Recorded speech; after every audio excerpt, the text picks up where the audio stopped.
Întâmpinați în stil tradițional românesc cu pâine și sare, invitații speciali ai zilei au tăiat panglica centrului, care începând de miercuri și-a propus să aducă un strop de speranță în comunitatea defavorizată din Ploiești pentru a o putea integra în societate. Nu este o misiune ușoară, dar ofițerii sunt pregătiți pentru a le asigura beneficiarilor tot ce au nevoie.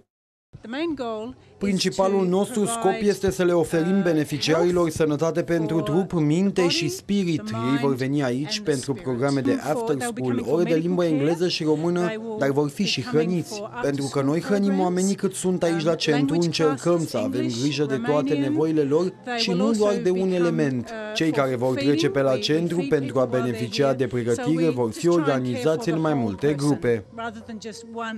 Câte persoane vor beneficia de serviciile centrului?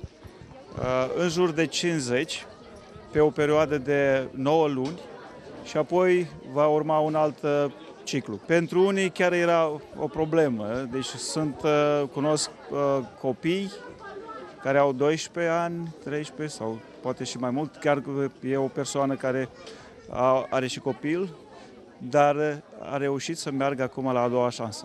Deci se bucură că poate să scrie și să citească. La eveniment a fost prezent și Herman Bascar, consilier și adjunct al șefului misiunii norvegiene în România, care nu a avut decât cuvinte de laudă la adresa mișcării internaționale. Proiectul pe care îl lansăm astăzi va încerca să răspundă o parte dintre provocările și nevoile cu care se confruntă cetățenii români. With regard to unemployment, school attendance and poverty alleviation. În legătură cu combaterea sărăciei, șomajul și lipsa de educație.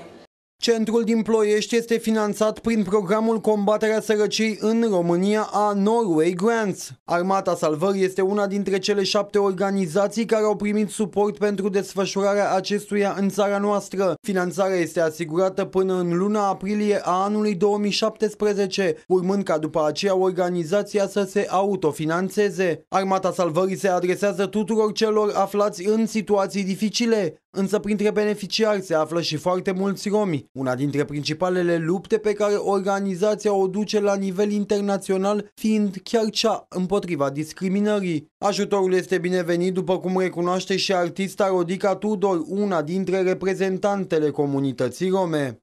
Copiii de etnie romă au foarte multă nevoie de acest ajutor din partea Armatei Salvării și din partea celorlalte ONG-uri rome, pentru că educația este esențială pentru formarea personalității unui om, iar dacă nu o ai de mic, este foarte greu ca pe parcurs să-ți o formezi așa cum ți-ai dori.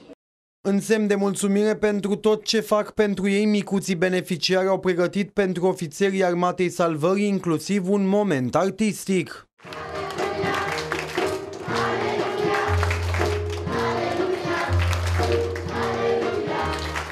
Armata Salvării acționează și în București, Iași sau Craiova, dar și în alte 125 de țări din întreaga lume.